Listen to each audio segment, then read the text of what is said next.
Hello, how are you all? A very very warm welcome on Supercrats YouTube channel. एक बहुत बड़ा topic, in fact जितने students IPM के इस पर्टिकुलर वीडियो को देख रहे हैं उनके लिए ये सौगात है। आज का वीडियो अगर हो सके तो 3-4 मर्तबा देख लेना, और ये इनके इसके नोट्स जरूर बना लीजिएगा, पॉज कर करके देखना, क्योंकि आज अपन 12 श्योर शॉट टेक्निक्स को डिस्कस करने वाले हैं, जिनसे कि आपके आईपी मैट के मॉक के स्कोर्स बढ़ेंगे, जिससे कि 100%, मैं 100% गारंटी दे रहा हूं आपको यहां पर कि आपके स्कोर कार्ड्स शूट अप होते जाएंगे। किसी भी कोचिंग के हो, चाहे आप सुपरग्रैड्स के हो, सुपरग्रैड्स के बाहर के हो, इस वीडियो को शेयर कर लीजिए, सुपरक्रैट्स चैनल को सब्सक्राइब कर लीजिए अभी तक अगर नहीं किया है तो। And certainly you can check our learn together community as well. आप जा सकते हैं management.toprankers.com। Without wasting any time, stick till the end. एक एक टेक्निक बहुत इंपॉर्टेंट है। सबसे पहली टेक्निक के ऊपर बात करते हैं, और ये टेक्निक आपने सुनी रखी होगी, नहीं सुनी रखी तो मैं आज समझाऊंगा, क्योंकि सुनने के बाद भी बहुत सारे स्टूडेंट्स इसको यूज नहीं करते हैं। इस स्टडी टेक्निक का नाम है Pomodoro technique. What is Pomodoro? तो ये कंसंट्रेशन लेवल्स के ऊपर एक टेक्निक बनाई गई। और होता क्या है, स्टूडेंट्स को पता भी होता है कि यार मैं कंटिन्यूसली पढ़ रहा हूं तो मुझे ना बहुत दिक्कत हो रही है। तो करना क्या है, 25 मिनट तक पढ़ाई करनी है, फिर 3 से 5 मिनट का ब्रेक लेना है। इसको कहते हैं एक पोमोडोरो। इस तरीके से आपको 4 पोमोडोरो कंप्लीट करने हैं, मतलब लगभग 2 घंटे की पढ़ाई करनी है, फिर 15 से 30 मिनट के बीच का लॉन्गर ब्रेक लेना है। इससे आपने जो पढ़ा है वो मेमोरी में अच्छी तरीके से रिटेन भी होगा, पढ़ाई करने की इच्छा भी ज्यादा होगी, बीच में गिव अप करने की शक्ति जो है, वो आपकी बीच में जो गिव अप करने का जो एटीट्यूड आता है वो भी खत्म हो जाएगा। ये पहली टेक्निक है पोमोडोरो। ठीक है, कुछ स्पेसिफिक आईपीएम टेक्निक्स भी बताऊंगा। ये कॉमन टेक्निक है कंप्रीहेंशन वॉच। कंप्रीहेंशन वॉच से मेरा मतलब क्या है, हम लोग जब भी पैसेजेस लगाते हैं, अनसीन पैसेजेस, आरसी पैसेजेस, या एडिटोरियल पेजेस पढ़ रहे हैं द हिंदू के, उस पॉइंट ऑफ टाइम पे सबसे बड़ी मुश्किल क्या आती है? मुश्किल ये आती है, हम 2 से 3 से 4 मरतबा पैसेज पढ़ते हैं लेकिन पूरी तरीके से समझ में नहीं आता, और फिर हम क्वेश्चंस को अटेम्प्ट करने की कोशिश करते हैं, क्वेश्चंस को अटेम्प्ट करने की कोशिश करते हैं, पैसेज समझा हुआ ही नहीं है तो दिक्कत है। तो कंप्रीहेंशन की स्पीड बढ़ानी है, कंप्रीहेंशन बढ़ाना है, क्वालिटी ऑफ कंप्रीहेंशन बढ़ाना है। करें क्या, जिस दिन द हिंदू पढ़ रहे हो, टाइम ब्लॉक कर लो, मॉर्निंग का टाइम एक 8 से 9 के बीच का, उस पॉइंट ऑफ टाइम पे एक स्टॉप वॉच चला लो। स्टॉप वॉच चलाओगे, और स्टॉप वॉच इसलिए नहीं चला रहे हो कि आपको जल्दी जल्दी पढ़ना है, स्टॉप वॉच इसलिए चला रहे हो कि मॉनिटर करो कि समझने में आप कितना टाइम ले रहे हो। 21 दिन तक करके देखो, आई एम क्वाइट श्योर 22वें दिन पहले जितना टाइम ले रहे थे और 22वें दिन जितना टाइम ले रहे हो उतना फर्क आ जाएगा, आप अपनी कंप्रीहेंशन को ट्रैक कर पाओगे। ये होता है कंप्रीहेंशन स्टॉप वॉच। दूसरी टेक्निक, थर्ड टेक्निक बहुत इंपॉर्टेंट, रीडिंग। बिगिनर हो, रीड करने में दिक्कत आती है, जितने नए लोग हैं जिनको रीडिंग में तो दिक्कत है क्योंकि आज तक रीड नहीं किया, तो उनके लिए सबसे इंपॉर्टेंट एक टिप है, read something that is neither too easy not too difficult.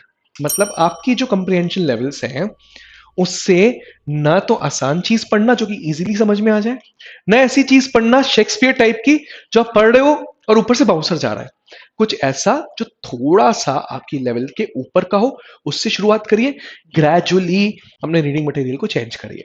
This is the third technique. ठीक है, फोर्थ टेक्निक बहुत important, reading technique for non Avid readers.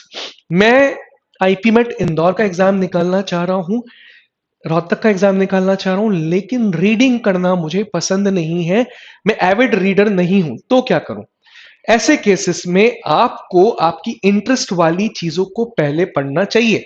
जैसे कि फुटबॉल में आपको बहुत इंटरेस्ट है तो फुटबॉल की न्यूज से चालू करते हैं। जैसे कि आपको एयरप्लेन से रिलेटेड चीजें बहुत पसंद है तो उससे स्टार्ट करो। ग्रेजुअली, धीरे धीरे आपकी नॉन इंटरेस्ट वाली चीजों पे आपको स्विच करना है। ये आपको रीडिंग में एंट्री दे देगा अच्छी तरीके से, और रीड करना सीख जाओगे। तो नॉन एविड रीडर हो, रीड करना जानना चाहते हो, तो ये टेक्निक बहुत अच्छी तरीके से काम करती है। नाउ स्ट्रेंथ स्कोर कार्ड, पांचवी टेक्निक। एक एक टेक्निक बहुत यूजफुल है, 101% आपको टॉपर बना के रहेगी। हर टेक्निक को ढंग से लिख लो और इंप्लीमेंट करना चालू कर दो। स्ट्रेंथ स्कोर कार्ड हमारे स्टूडेंट्स काफी जो टॉपर्स हैं पिछले साल के वो यूज करते आए। करते क्या है, पिछले 4 साल के पेपर उठा दिए उन्होंने, आईपीमेट इंदौर के, रोहतक के, दोनों के, ठीक है, जिपमेट के भी। किया क्या, उन्होंने जितने क्वेश्चंस पूछे गए उनके टॉपिक्स लिख लिए। Time and work, time speed distance, reading compression vocabulary, para jumbles, grammar का एक स्पेसिफिक पोर्शन, सब कुछ लिख लिया। और उन्होंने जितने टॉपिक्स लिखे, और मान लीजिए अगर वो टॉपिक रिपीट हो रहा है तो ट्वाइस थ्राइस जितनी बार भी रिपीट हो रहा है उसको टिक कर देंगे, ठीक है। अब ये सारे के सारे टॉपिक्स उनके पास बने रखे हैं। अब जब भी वो मॉक्स देते हैं एग्जाम में, और मान लो अब आप फुल लेंथ मॉक्स लिखना चालू हो गए हो, तो अपने ऊपर उन सारे टॉपिक्स में 10 में से कितने नंबर है आपको लिखने हैं। For example time and work में मैं 10 में से बहुत अच्छा हूं, 9 नंबर दे दिए। स्कोप ऑफ इंप्रूवमेंट ज्यादा है तो 8 दे दिए।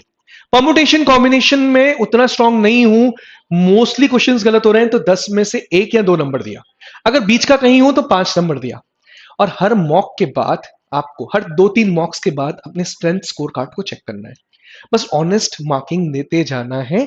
ये स्ट्रेंथ स्कोर कार्ड जब जब बढ़ेगा 101% आपके मॉक की मॉक का परफॉर्मेंस भी बढ़ने वाला है।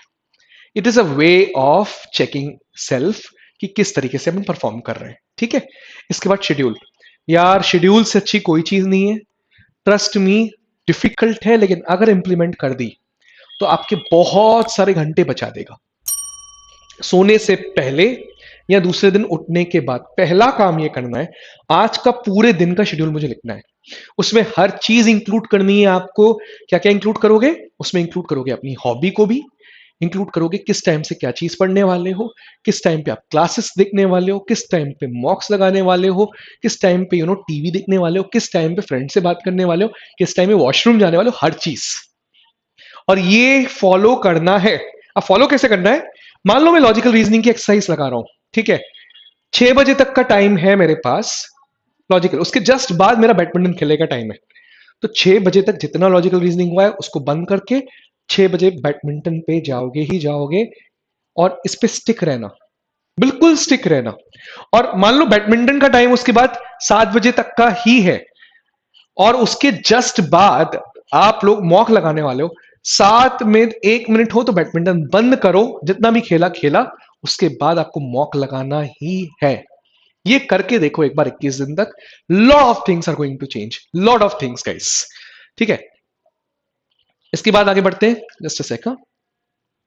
मोर टू लेस, ये टेक्निक अगर आपने यूज करी तो इसको smartest of the smart people काफी यूज करते हैं इस टेक्निक को। अब आपने पहले जब आपने स्ट्रेंथ स्कोर कार्ड बना रहे थे तो प्रीवियस ईयर पेपर आपने चेक कर लिए कि कौन कौन से टॉपिक्स पूछे गए। जो टॉपिक सबसे ज्यादा बार पूछे गए उस पॉइंट ऑफ टाइम पर पिछले 4 साल में, उनको सबसे ज्यादा अच्छी तरीके से प्रिपेयर और सबसे पहले करना है।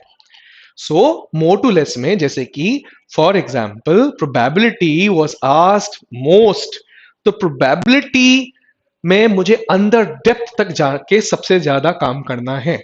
For example time speed distance सबसे ज्यादा पूछा गया है, टाइम स्पीड डिस्टेंस पे मुझे सबसे पहले और सबसे स्ट्रॉन्ग कमांड हासिल करनी है। तो ये क्या होगा, ऑटोमेटिकली आपको स्मार्टली मॉक्स में नंबर बढ़ा देगा, क्योंकि कहीं ना कहीं फील और टेस्ट ऑफ पेपर उन टॉपिक से ज्यादा आने वाला है, ठीक है। एक बहुत इंपॉर्टेंट चीज है, अवॉइड पैरालिसिस बाय एनालिसिस। बहुत बार स्टूडेंट्स क्या करते हैं, एक्सेसिव एनालिसिस करते हैं। ये सिर्फ एक अकेली टेक्निक ऐसी है जो कि है ना ओवर सीरियसनेस को दर्शाती है। अगर आप बहुत ज्यादा चेकिंग कर रहे हो बैकएंड पे जाकर, मॉक एनालिसिस के टाइम पर भी एक्स्ट्रा थॉट दे रहे हो, तो दैट कैन क्रिएट। तो एक बार अपने आप से क्वेश्चन पूछना कि are you over doing it? Any time are you over doing it? तो कहीं ना कहीं ज्यादा सोचने की बजाय जो सिंपल स्ट्रेट चीजें मेंटर बोल रहे हैं उनको फॉलो करके आगे बढ़ो, जो आपके टीचर्स बोल रहे हैं उनको बोल के आगे बढ़ो, ज्यादा मत सोचो कहीं पर भी। तो ये चीज में जानबूझ के डालिए इन द 8 स्पॉट, ताकि आपको याद रहे कि यार बहुत ज्यादा ओवरडू तो नहीं कर रहे हो कोई चीज आप, ठीक है। 9th टास्क टेबल, बहुत इंपॉर्टेंट चीज है। शेड्यूल बनाने को मैंने आपसे कहा, बहुत सारे स्टूडेंट शेड्यूल नहीं बना पाते, कंप्लीट नहीं कर पाते, मुझसे पूछते हैं कि कोई ऑल्टरनेटिव बताओ इस चीज का। तो बहुत अच्छा क्वांटिटेटिव एप्टीट्यूड लॉजिकल रीजनिंग के लिए ऑप्शन है टास्क टेबल। मतलब अपने आप को एक टास्क दे दो, होमवर्क दे दो कि ये हफ्ते मंडे से लेकर संडे तक पूरे 7 दिन मैं क्या करने वाला हूं, self homework of mathematics. Example 60 questions of time in work, 50 questions of time speed and distance, 20 questions of permutation combination. अब अपना पहला गोल होना चाहिए कि जितना मैंने अपने आप को होमवर्क दिया है वो मैं पूरा का पूरा इस हफ्ते कंप्लीट करूं।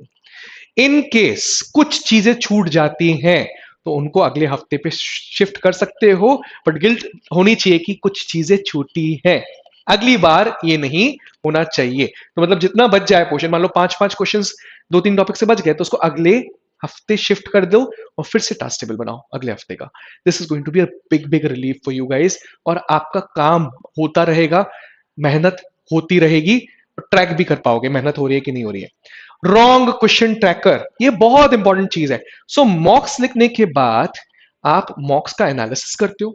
सबसे इंपॉर्टेंट चीज है मॉक एनालाइज करना। मॉक एनालाइज करना मतलब अपनी मिस्टेक्स को ढूंढना, छाटना, कौन सी मिस्टेक्स मुझसे हो रही हैं, राइट?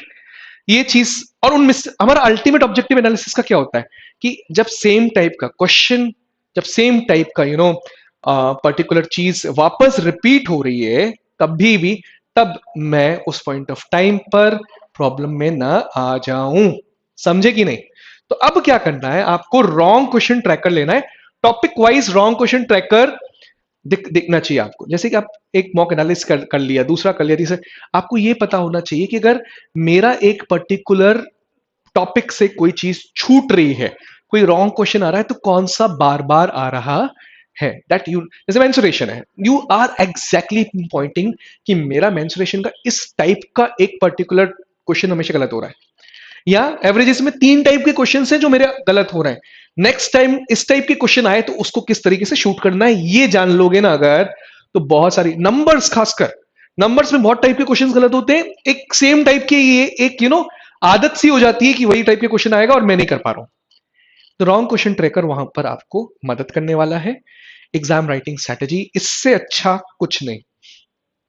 तो ये स्ट्रैटेजी या ये आर्ट, एग्जाम वाले दिन आर्ट ऑफ स्किपिंग कहते हैं इसको, बहुत सिंपल चीज है। एग्जाम लिखने के पहले, मॉक लिखने के पहले जब भी मैं प्रैक्टिस करूं तो मुझे 3 चीजें पता होनी चाहिए: इजी, मॉडरेट, टफ। इजी वो वाला क्वेश्चन जो मुझसे एक अटेम्प्ट में हो गया, मॉडरेट वो वाला क्वेश्चन जिसमें 2 या 3 अटेम्प्ट लगे लेकिन हो गया, टफ वाला क्वेश्चन जो मुझसे नहीं बन रहा। Clear? Easy, moderate, tough. Easy जो एक बार में हो गया, मॉडरेट जो 1 या 2 अटेम्प्ट लगने में हुआ, टफ वाला क्वेश्चन जो मुझसे मल्टीपल टाइम्स अटेम्प्ट करने के बाद भी नहीं हुआ। और ये चीज होगी कि जैसे जैसे आप प्रैक्टिस बढ़ाते जाओगे, there will be reverse flow. मतलब जो आज टफ है वो कल मॉडरेट हो जाएगा, जो आज मॉडरेट है वो कल इजी हो जाएगा। Got it? ये आदत लगानी पड़ेगी खुद को। मतलब जब भी आप प्रैक्टिस पे बैठ रहे हो मैथ्स और लॉजिकल रीजनिंग की, तो EMT में क्लासिफाई कर लो। जब भी कोई क्वेश्चन कर रहे हो, ई हो गया, एम हो गया, टी हो गया। जब मॉक लिखने बैठोगे तब भी क्वेश्चंस को EMT में क्लासिफाई करना है। क्वेश्चन नंबर 7 ई, क्वेश्चन नंबर 8 टफ। और करना क्या है मॉक के टाइम पर, इजी वाले क्वेश्चंस को पहले अटेम्प्ट करना है, फिर घूम के आओगे, फिर मॉडरेट को करना है, ये मॉडरेट वालों को सिर्फ एक अटेम्प्ट देके छोड़ भी देना है, ये भी कर सकते हो बिल्कुल, नहीं हुआ पहली बार, और रिव्यू में डाल दो तो पूरे इजी कंप्लीट हो जाएंगे, फिर मैं मॉडरेट पे आऊंगा। टफ वालों को बिल्कुल आखिरी में टच करेंगे अपन। इससे टाइम एंड एनर्जी आपकी बचेगी। और होगा क्या, इसे कहते हैं आर्ट ऑफ स्किपिंग। होगा क्या, जब आप इजी नंबर 1 कर रहे होगे, आपका कॉम्पिटिटर फ्रेंड इजी नंबर 1 कर रहा होगा। जब आप इजी नंबर 2 कर रहे होगे, हो सकता है आपका कॉम्पिटिटर फ्रेंड टफ नंबर 1 कर रहा हो और उससे ना बने, तो आप धीरे धीरे on the AP basis and then on the GP basis, arithmetic progression basis then geometric progression basis पे उससे नंबर ज्यादा लेके आ जाओगे। This is the best strategy that everyone should opt for. ठीक है? इसके बाद मॉक एनालिसिस, इससे ज्यादा इंपॉर्टेंट कोई चीज नहीं, इसलिए मैं इसको आखिरी में रखा। और इसका ऑब्जेक्टिव क्या है समझते हैं। Identifying every weak area that is not working for you. सबसे पहले तुम्हारी कौन कौन सी वीक एरियाज है, जॉट डाउन कर लो। जैसे इस तरीके से अपने जो आपका बोर्ड होता है ना, उस पर पिन पॉइंट कर दो कि मेरी ये वीक एरियाज है ना। उनको लर्न करो, उनके कंसेप्ट को समझो, उनको मास्टर करो। अब 2 चीजें होंगी उसमें, या तो लर्न करने के बाद भी नहीं समझ पा रहे हो, या मास्टर वाकई में कर दिया है। Leave it outright if not possible. लग रहा है कि यार ये परम्यूटेशन कॉम्बिनेशन का बहुत ही टफ कॉन्सेप्ट है, नहीं बनेगा मुझसे, छोड़ दो, घुसने की जरूरत नहीं है ज्यादा। ऑब्जेक्टिव क्या है? Learn from the mistakes. सबसे पहले जितनी मिस्टेक्स से आप लर्न कर रहे हो, तो सिंपल, आप जब कोई टेस्ट देते हो ना, तो उतने मार्क्स तो आने ही आने, लेकिन जब एनालिसिस करते हो तो उस मार्क्स प्लस और मार्क्स जो एनालिसिस से आप लेके आए वो अगले मॉक में ऐड हो जाएंगे। ठीक है, तो लर्न फ्रॉम द मिस्टेक्स। दूसरा ऑब्जेक्टिव क्या है? Curtailing from the silly mistakes. बहुत बार हम लोग क्वेश्चंस समझ नहीं पाते, या समझ भी लेते हैं तो गलती से आंसर मार्क गलत कर देते हैं। इस टाइप की कोई सिली मिस्टेक हुई, अगली बार ध्यान रखोगे। ठीक है, and how should we come out of it? ठीक है, now spend time, maximum time in mock analysis. Mock analysis में आपको मैक्सिमम टाइम स्पेंड करना है। दूसरा, टॉपिक टेस्ट दे रहे हो ना, तो भी उसको एनालाइज करो। 10 क्वेश्चन का टॉपिक टेस्ट है, 6 सही गए, 4 गलत गए, चारों को देखो, समझो क्या मिस्टेक्स हुई, क्या लर्निंग्स है, एंड नेक्स्ट टाइम इस टाइप का भाई बंधु का कोई क्वेश्चन आ गया इसी टाइप का, मुझसे हो जाए, ये ध्यान रखना है। Take help of the all the helping hands. नहीं बन रहा, take help of study material, take help of doubt clearing groups, ask from your mentors, take help, और उसको बस शूट करना है। ठीक है, और if analysis of current test is pending, moving to next test is futile. Mock लिखना है, फिर एनालाइज करना है, फिर मॉक लिखना है, फिर एनालाइज करना है, मॉक लिखना है, फिर मॉक लिखना है, फिर मॉक लिखना है, गलत, बिल्कुल गलत स्ट्रैटेजी। सो आपको करना क्या है? मॉक लिखना है, एनालाइज करना है। एनालिसिस में हो सकता है लिखने में आपके सिर्फ 2 घंटे गए, एनालिसिस में 6 घंटे जाए, 10 घंटे जाए, पूरी तरीके से लिखना है, फिर ही आप आगे बढ़ोगे, राइट? तो ये चीज कंटिन्यू करोगे, मैं 100% श्योरिटी के साथ कह रहा हूं, अगर ये 12 की 12 टेक्निक आपने अपने अंदर संभाल ली ना, तो भैया आप टॉपर बन के रहोगे। ठीक है, that's all from my side. एक और इंपॉर्टेंट चीज थी, अगर वीडियो एनालिसिस दिया हुआ है, जैसे सुपर ग्रेड्स में टेस्ट सीरीज के नीचे वीडियो एनालिसिस दिया होता है, तो उसी दिन देखना जिस दिन मॉक दिया हुआ हो, कि मॉक दिन जिस दिन देख लेके आते हो ना, बहुत फ्रेश रहता है क्वेश्चन दिमाग में, तो इजीली बन जाएगा। ठीक है, this was all from my side. Thanks for your patient listening. Contact us on these numbers and follow us on management.toprankers.com. This is me, Rahul Vaswani, signing off from this particular video. That's all. Bye bye.